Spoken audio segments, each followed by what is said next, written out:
Hi everybody, I thought I would do an episode as things have been quite a bit hectic. I'm quite tired and run down and I need to make sure I take it easy and be kind to myself right at the moment. So this was from Fodder Challenge with Amanda Trott. Not quite sure how to pronounce it, Amanda, I'm sorry. Beautiful lady. So this is, we were painting on leaves, stitching. I haven't done any stamping, but I did mount, because Amanda does the most beautiful big leaves and I just can't access any here. Of course, we're in spring, so the leaves are blossoming rather than falling off the trees. And I've embellished with some stitch work, painted and stitched a circle and mounted on some of Rachel's beautiful straw paper, the new blue one. And I just thought this would be really nice in a frame like that. So that is one thing I've been working on. There are still two more things to do in Fodder Challenge. One requires bottle caps, and I was seeing Juanette's video with those Italian bottle caps and I was so jealous. I wanted them right now in my hands to be able to make the medals, but I'll have to just, perhaps I'll do that project later. But that's that. That was one thing I've been doing behind the scenes. Now I did show this one that I was working on, and there is a video up about this. So these are the little barrier reef, inspired by Nora wanting these particular beautiful colours, and she was to choose one for her birthday. I thought she would choose this because that was so inspired by what she was talking about. However, this is the second one I made, and she's chosen this one because she likes the height, I think, and she liked the silk cocoon and just the shiny bright colours of it. I think she also liked this bit off a bracelet. So this is the one she's chosen for her birthday. So that's going off to her. And this is the last one I made. It's come out like, it's not so circular. However, I wasn't intending any of them to be a perfect circle. They're like Rockpools, which are natural and made with, you know, all sorts of shapes and colours and things. So these two are going to go in the shop. I have to mount them. I have thought that what I might do is mount them in a shadow box, which I still haven't got. And this one's way too big, but just imagine if it's mounted inside, smaller. You know, so smaller and mounted. Nora liked leaving the background. She wanted that beautiful blue to remind her of the ocean and also to remind her of Australia as well. So that's that project. Next project behind the scenes. So mainly the other things I have been working on are the Fodder Challenge things behind the scenes. And this is our October schedule. So Amanda was the leaves that I just showed you. Jack has got the medals, which I need some bottle caps for, so I haven't done those. We've got Angela and Liz are the next two I've been working on. I've watched Stephanie's and Sally's, but I haven't got to them. So I'm not sure how many I'll get to, but when Liz was making a little book and talking about stamps, I thought that I would make a little journal book. This is probably the grungiest one I've ever made. Rebecca's project was a card, so a data type of card or library card. This was from a recipe box, mine. So she'd given us printables and some backgrounds to print out. So I've put this onto a bit of material and I've still got some of her fodder, background fodder that I played with. But I think I have I know that she made about 4 of these sorts of cards, but I'm really behind. So the other thing I've been doing behind the scenes is a lot of clearing and cleaning, because I just feel it's time. I've been in the garage studio for quite a while, and whenever I have some spare space, I am in here organising. I've got a new little cabinet thing that I've got some things on, and my desk is now getting organised. So let me just take you through my inspiration from Liz Constable, book art studio, I think, in New Zealand. Liz is quite the powerhouse, and what she was doing was stamping and then blowing them up or downsizing her printed stamp image on the photocopier. I don't do that, but what I did was stamped a few images, and then I have scanned it in and then played around with different sizes. So I had a couple of motifs that I was using. I had this typewriter, so I've got that in a few different sizes. Liz had some beautiful stamps. I've got this atlas, and I chose to do multicoloured, so I've got red and black. So they're the same size. I've got some 3s, one of my favourite numbers, bits of the atlas, different sizes. The 3s are in different sizes, different size typewriters. I had one which has got a from and to sign, so I've got a few of them in the different sizes. These are what's left after I've been having a play.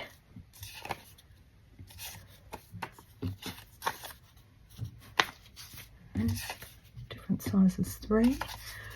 I've got a little birdie told me stamp, so I've had a couple of those in different sizes as well. So it actually was something when I was doing collage in year 11 or 12 at the CAE, which in Melbourne is the Centre for Adult Education, because I went back as an adult. And we played a lot with blowing up and shrinking down an image.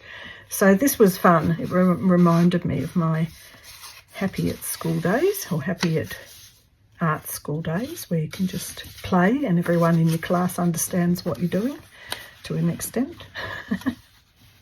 Anyway, Liz was making a little book with her stencils, and so she was cutting out and doing all sorts of things. So I've just had a play, really. There is a small image, and then I've cut a hole to see it through a larger image, and then I've used the motifs all the way through. And I've even this particular book, it's not, I don't know what the paper is, but if you put glue on it, very easily the type comes off onto things. So I've been playing with that. I quite do like that grungy kind of effect. Anyway, I was mucking around and I saw all these pages and these papers and just started to play. And yes, like I say, it's the grungiest book I've ever made. But I've been using my watercolour palette to get some colours on the backgrounds. I used a bit of a National Geographic paper.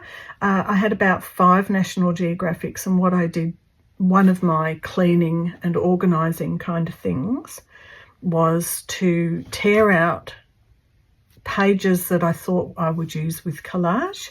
So I've got a stack of things that are kind of blues with ice, and I'm going to make a journal.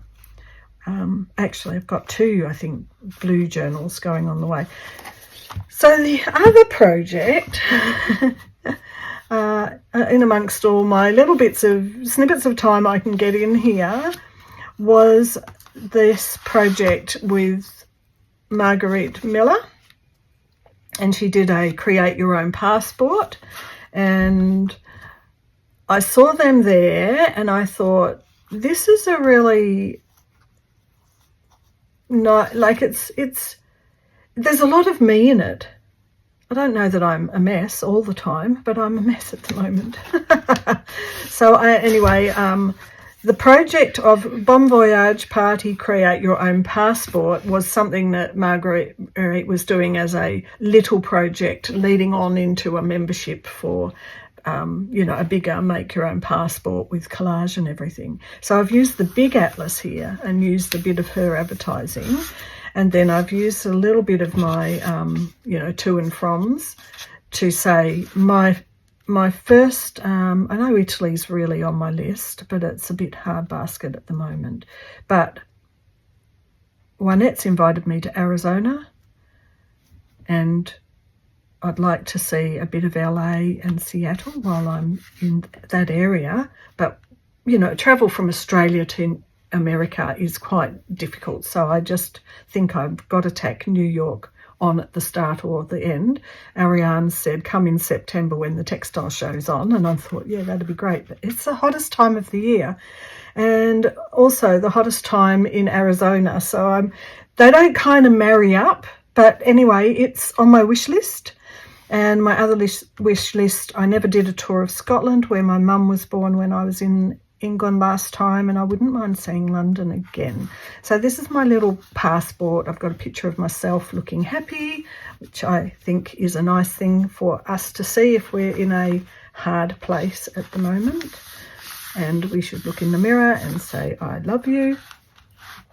And I've added a little bit of greenery and stuff. But this gorgeous paper, some of that will go in my blue books, my blue junk journals. And I just was playing. It's so fun to just have a play. I picked out It's Fruit I See from the music. Where's the other bit of music? Bits That Blossom. There's another bit of music in here. Where did I put it? Oh, maybe that was just it. Or maybe I've made that and put it somewhere else. So this is my little futuristic wish list kind of junk journal. The other thing in here was that I put a sweet pea, and if anyone knows anything about flower essences or rescue remedy, all the flowers have a different energy that work with different things. And sweet pea is about finding home in your heart. And so at the moment, this is very significant. And I've put my Victoria State Floral and Fauna emblems here because this is, even though I was born in London, I came out when I was 3. So I've lived here for 60 years. So Victoria, and, it's my home.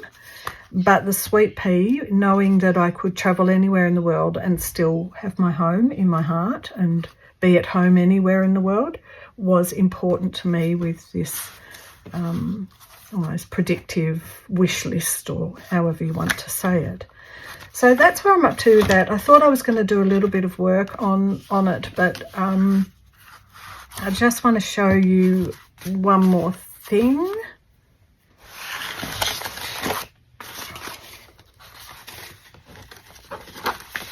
So we saw that I'd chosen this for the blue journal and folded some of Rachel's beautiful straw paper. So that's one blue journal. This actually, it's a blue colour, but it's looking under these lights a lot more purple. I think my lights have got a lot of yellow in them. And it's 20 sheets, and it's this very thick cardie paper. But my other cardie paper, beautiful for inks, is, this clean, very thick brag paper. 150 GSM is this. It's really nice to watercolour on that one.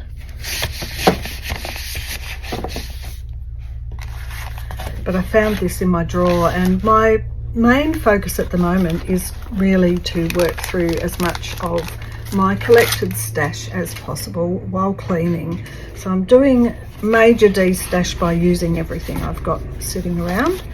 I have fun sort of doodling sometimes when everything's a bit much, and I can just make some tags and little books. This was a very old book cover that I've been cutting up and using for collage. Peter, someone wrote it. Getting a couple of my interesting stamps on, stamping, and some of Rachel's Italian paper. That's ready to go as a pocket. And I've put an I'm grateful for and a thank you, and that'll go in one of the books. I also found in my little stash a whole heap of these little windows, and I thought at the time I'll stick them onto some backing and then maybe cut them out, but I just have had a lot of Handel's Messiah that I've been using, and I think these are just fun. They're just designed to be put into book pages, but I will be stitching. So that's my list of things I'm going to stitch. These, I think I'm going to stitch that too. I don't need to stitch those. The only other thing now, and then I'm up to date with the behind the scenes, is that when you fold your A4, this is an A4, in half, that's the size. And I know Juanette was saying that Rachel did the very first A4 this way and called it a document. So this is a cover for a new junk journal, and it's quite thick, but I'll be stitching all the way around. I've already done a little bit of, pocket making, and so I had an envelope, used the envelope for things. Little pocket, even getting a blue bird. Stamp's got a bit of blue. I think these ones might get a bit of lace on them down the track, and then I'm ready to stitch in some pages. So I'm just keeping these out because I'm going to stitch this one, and that's really about it for the episode. I guess there are times in our life where things are really a bit full on, and I'm doing my best. So thanks for bearing with me and for being here as well, and I will see you in the next one. Bye for now.